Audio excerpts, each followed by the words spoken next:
covering the northern Bahamas. You're watching the Bahamas Tonight, Northern Edition. Welcome back. Residents on Grand Bahama and throughout the country expressing concern after a disturbing video of several dead fish on a local beach went viral Sunday evening. Tonight, marine officials are offering some answers. Megan Shepard has this report. A video of dead, washed-up fish began circulating on social media on Sunday. Concerned residents quickly began speculating on the cause of the strange occurrence, questioning the quality of the marine life and the oceans. Later that evening, officials from the Department of Agriculture, the Bahamas National Trust, and the Marine Patrol Unit of the police force assessed the area. Assistant Fisheries Superintendent Clement Campbell says it appears that this is an isolated incident caused by fishermen. These fish that was on the beach, they were grunts, Margaret fish, big eye John, and yield. So there was 187. This is the only type of fish that was there. So I say that to say, if it was any other kind of damages like chemical or explosive or anything, you would have to have other type of fish out there. So the conclusion that we came to, or what we assume, is they were dumped off a fishing boat or caught in fish pot by persons who don't want them and just throw them back into the sea. So I don't want the public to get alert that anything is wrong with the fish in this country or in Freeport. Campbell is also urging residents to exercise caution when it comes to information on social media. We run into a lot of fish that was on the beach. And when I say a lot of fish, it's not that much fish like social media, trying to put it out there, say there's hundreds of fish. We walked about 3/4 of a mile and we count 187 fish. Forget social media with all the rah going around spreading bad news. We don't want to get caught up in that. We want to clarify that, right? There's nothing wrong with the fish, and there's nothing wrong with the water. Although Campbell believes that this is an isolated incident, he notes that samples have been collected and will be tested. He is calling on anyone with any information regarding the fish to come forward. Well, I'm trying to get a chemical company here to see if they can test 1 or 2 of the fish for me.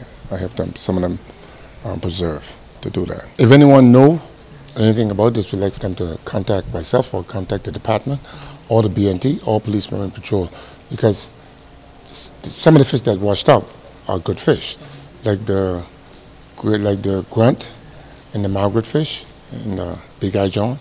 They're good fish, but they're just not the top quality fish. You know, like the lane snapper, the mutton snapper, the gray snapper. They're just not that type of fish. So it had to be discarded by persons. Megan Shepard, ZNS Network News. Finally, in news this evening, young girls on Grand Bahama, the focus of an empowerment conference this past weekend. They were encouraged to dream big and to live their best life now. Sabrina Brown reports. You need to have a plan. So every teenage young lady in this room, start writing down what your goals are. What is your vision? What are you going to do with this life that God has given you? Scores of young girls turned out for the first Aim High conference and pep rally held under the theme, It's Up to Me.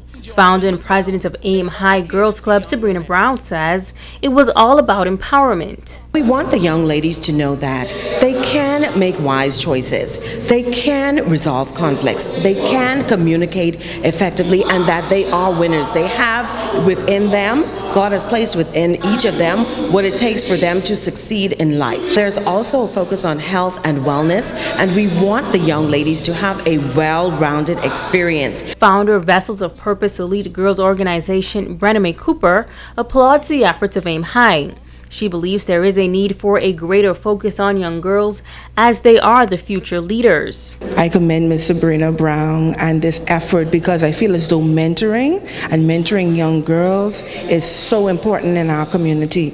No, we cannot have enough, because as I look around, I know that there are still some girls that we are not reaching. So it's always commendable when we can see programs being developed to cater to these young girls, because they need to know that they're winners, and they need to know that they have in them what it is that they need in order to be successful women. Assistant Director at the Department of Labor, Janet Russell, has worked with young people for years. She encouraged the girls to set high standards and to be proud of who they are. We all have a story, and when I look back at my life is a story.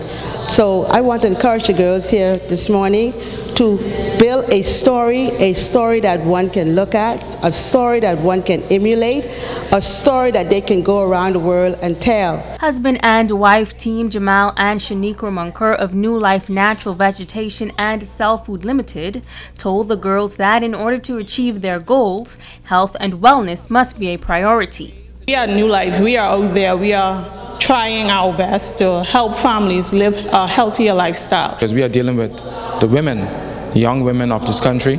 That is our future. That is going to help us to take the country to the next level.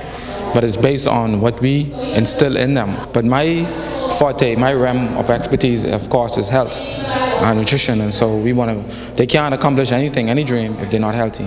And so that's where we come in. The girls all received gift bags at the end of the conference. Megan Shepard, SEDNS Network News. Thank you, Megan. And now it is time to ask the doctor.